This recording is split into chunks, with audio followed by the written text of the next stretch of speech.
Hello brothers and sisters in treasure hunting, how are you today? At ako'y magbigay-pugay muna sa aking mga taga-subaybay. Kumusta kayong lahat? At sa iyo na bago pa lang, welcome. Okay, at ating tatalakayin ngayon ay ang tungkol sa Imperial Treasure Map na ito, na kung saan ay meron siyang susi na ang tawag dito ay the Pentagon Stone Map.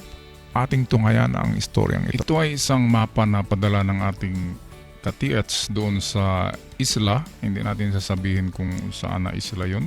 At nagkataon lang na yung pinadala niya na mapa sa akin ay mayroong compilation ang late father ko ng mapa na yun. At mayroon na rin siyang solusyon sa layout na ito sa burial site. Kaya lang hindi niya alam, unknown ang location nito. Pero doon sa sinabi ko sa isla, yung taga-isla, ito yung pinadala niya. Magkapareho talaga na mapa. Yun lang ay, yung sa kanya ay sketch lang. Hindi ganito na Xerox. Okay, so unahin natin kung ano itong meaning ng flag. Pag mayroong flag ang mapa, yan ay Imperial Treasure Site. Ilang Imperial Treasure Site ba ang meron ng Pilipinas? 175. Ang meaning ng Imperial ay meron siyang malaking deposito na ibinaon. At meron siyang flag na nakalagay sa mapa. At ang nakuha daw ni Marcos dito sa 175 Treasure Site ay 16 Treasure Site yung nakuhaan na ni Marcos during the 1970s and 80s. Kaya meron pang natira na mga 100 plus Imperial Treasure Site sa Pilipinas na pwede nating i-share or pwedeng mapamahagi sa mga kung sino man na may swerte. Alright? So, meron akong drawing nito guys. Ito ay drawing ko. Physical map na ito. Parang ito na yung pictorial map na ginawa ko galing dito. So atin muna ito isa-isahin. Itong dito ang unahin natin kasi ito ay Imperial Site, itong nasa gitna ng island na ito. So ano bang itong mga indicator dito? Meron siyang indicate na 50 gold bars. So 50 gold bars meron ito. So marami na yan. 50 gold bars. Kaya lang nakalagay siya sa concrete vault. Na meron siyang bolt. Alam nyo na kung bolt, mahirap yan. Kasi pag bolt, merong layers yan at napakatigas na simento yan. Ito ay plenty of wealth. Napakaraming yaman on this island. Ito ang tinuturo niya guys. At kung makita nyo, napakasimple lang ng marka sa bato na yan. Dalawa lang ang sign niya, C at yung square na may dot. Di ba alam natin yung C ay treasure enclosed in that big stone or treasure under that rock. Okay, pero sa kaso na ito ay hindi under the rock, kung hindi treasure vault under the rock. Yung treasure vault ay binuhusan pa yun ng konkrito bago tinagipan ng malaking bato na yan, kaya napakahirap. At alam nyo guys, meron pang water trap yan. Water traps. Pag nasa ilog ang treasure, water traps talaga yan. Kaya yung binisita ni Marcos doon sa Luzon na nasa falls na treasure ay sumurinder si Marcos doon. Hindi niya na kinuha kasi napaka gastos yung water trap. Pag magkamali ka ay babagsak doon sa quicksand, sa pinakamalalim ay lalamunin yung mga gold bars kasama yung concrete vault. Lalamunin lahat pati ng mga tao na naghukay kung bibigay yung quicksand at yung water traps. Okay, at dito muna tayo guys sa mga ito. Ito ay alam nyo na kung heart, treasure under.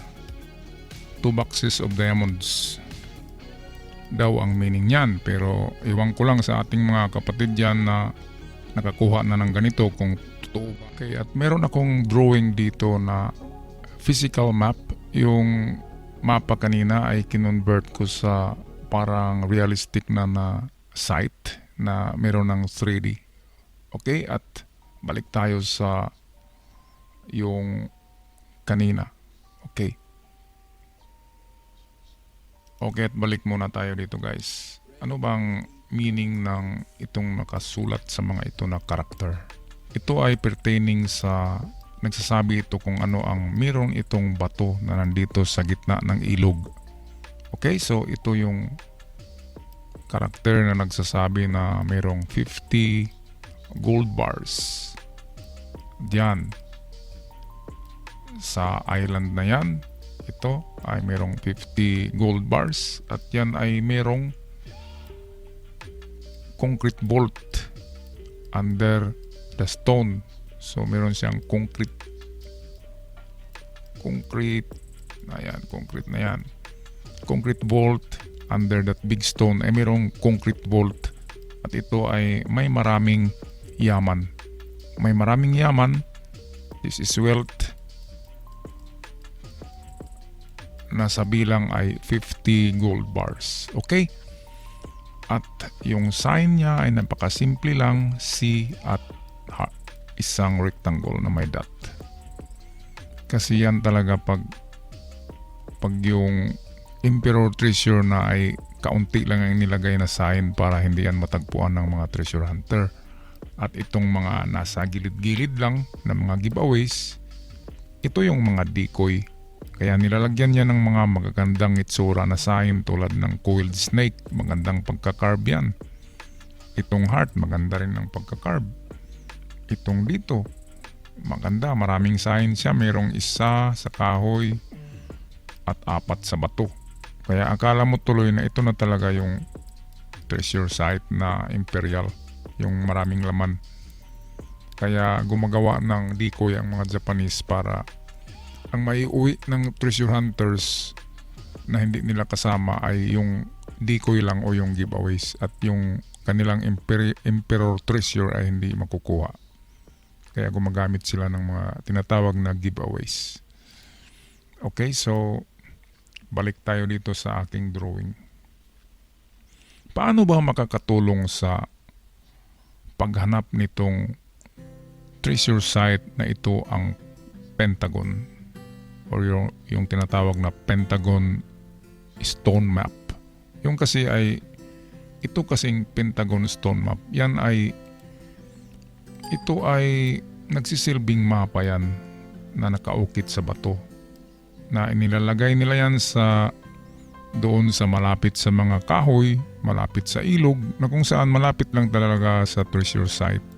Ito nilalagay nila para kung sakaling mawala yung kanilang mapa na gawa sa papel, ay meron pa silang reserba na treasure map na tinatawag na stone map, yung gawa sa bato. Kaya lang ito ay tinatawag na Pentagon Stone Marker. Okay? So ito yung itsura ng Pentagon Stone Marker. Pag makita natin yan, hindi muna natin makita itong 5 butas. Kasi nakataob yan ito. Nakataob siya sa mga rivers, sa gilid ng river, sa gilid ng bato. Nakataob lang siya. Pero kung ating baligtarin yan, ay makita natin na mayroong butas. At diyan natin kaagad i-layout ang mga butas kung yan ba ay Pentagon. Kung yan ay Pentagon, meaning to say Imperial Treasure Site, kasi 5 nakabaon, Pentagon 5 nakabaon na treasure dyan. At yung mahaba na line, yan ang treasure na papunta sa Imperial Treasure Vault. Sa Emperor yan. Ang may-ari niya ng Emperor. Ano bang mga distance nito guys? Tatalakayan natin mamaya. Dito muna tayo sa aking drawing. Okay? So, ating tingnan kung anong lalim ang mga giveaways. Itong mga giveaways ay may lalim lang yan na 2 to 10 meters. Malalim pa rin, di ba? 2 meters ay kasing tangkad yan ng tao na basketball player. So itong 4, mababaw lang itong 4. Kaya lang itong isa mayroong booby trap. Ang booby trap dyan ay mga vintage bomb, vintage na granada. Ilalagyan ng trigger mechanism. Yung mga alambre na hindi na nalalata, yung mga asiro. Yun ang trigger mechanism nila na kung mahila mo yun o maapakan mo ay sasabog yan. So, without tayo dito, wag na lang hukayin yan kasi merong booby trap. So dito na lang tayo sa tatlo. Okay, so tingnan muna natin ang site, itong entire area. Ano ba ang itsura nito guys? Kung napansin nyo, meron siyang triangular tree formation. Pero siguro sa katagalan ng panahon, naputol na yung dalawang kahoy na yan. Baka na illegal logging na yan. Kaya siguro isang kahoy na lang ang natira. Pero kahit isang kahoy lang ang natira niyan, example ito na wala itong dalawa, patuloy pa rin na triangle ang formation yan. Bakit sabi ko? Kasi ito at saka ito na bato. Tapos kung ipunteriya natin doon, triangle pa rin yan. Kahit saan dyan, nagta-triangle yan. Kahit dito, ito sila, triangle pa rin ito. So kahit isang kahoy lang ang matira dyan, ang mga formation dyan ay triangle pa rin. Kaya yung meaning ng triangle ay napaka-komplikado. Ang meaning ng triangle ay search the whole area in between trees and big rocks in triangular formation. Obserbahan ng mga lugar kung mayroong mga nakadistansya na malaking bato at malaking kahoy na triangular. In between sa kanila or beside or malapit merong mga nakabaon na treasure. Pero meron din triangle na enclosed in the stone na mismo doon sa bato na nakakarve ang triangle, nandun pala yung treasure tulad ng yung pinakita kong video nung last week. Kaya misleading talaga ang mga signs ng Japanese. Depende yan kung sinong nagbaon. Okay, so patuloy tayo dito sa Imperial Treasure Vault. Ano bang meron dyan? Yung sinasabi ko na water trap. Ang Treasure Vault ay nasa kalagitnaan yan ng water trap. Sa baba niyan, yan ang tinatawag na quicksand. At meron na yung reservoir ng tubig sa gilid niya dito na kung magalaw mo ang lock dyan, yung plug, ay bubuhos ang tubig dyan at mailibing yung concrete vault dito sa pinakailalim, which is hanggang 30 meters yan, napakalalim na yan. At hindi pwedeng sisirin yan kasi quicksand, mamamatay ang tao sa quicksand kasi hindi ka makagalaw pag quicksand. Okay, so naka-experience na ako ng ganyan na nakuha na ng backhoe yung gold bars. Sa river pa rin yun, tumutunog na yung mga gold bars, kaya lang sumabog yung water trap at pati yung backhoe halos lamunin ng kumunoy or ng quicksand at hindi na talaga natagpuan ang gold bars kahit anong gawin pa. Kahit sisirin pa yun ng mga badjaw, hindi talaga makukuha na, mawawala na yan kasi meron din yan mga tagabantay na mga malignant spirits, yung mga espiritu na nagbabantay, yung mga pinatay na naghukay niyan. At minsan hindi mga espiritu ng naghukay, yung talagang elemental lang sa location. Halimbawa, Diwindi, Capri, Encanto, nagbabantay din yan. Kaya kung maghukay tayo, hindi tayo mag-iingay at hindi mamumutol ng kung ano-ano sa kapaligiran at wag maingay masyado. Kasi magagalit ang mga yan, biglang mawala at biglang ma-block ang ating site. Okay guys, so ano bang gamit ng yung tinatawag na Pentagon layout? Tingnan natin. So ito kanina yung pinakita natin sa bato, ito ginawa ko na siya ng magandang diagram. Ito na yan. So kung ilagay natin yan dyan, kita nyo guys, di ba eksakto talaga? Ayan. Yan ang purpose ng Pentagon layout or yung tinatawag na Pentagon Stone Map. Kaya kung makakita tayo ng ganito, wag yan itapon kasi nasa unahan o nasa malapit lang ang General Treasure Site or yung tinatawag na Emperor Treasure Vault na naglalaman ng bari-baritang ginto. Sana ay meron na naman kayong natutunan konti sa aking presentasyon ngayon guys. Salamat sa inyong pakikinig at panonood at mag-suggest kayo kung meron kayong suggestions. Okay, so mag-iwan ako sa iyo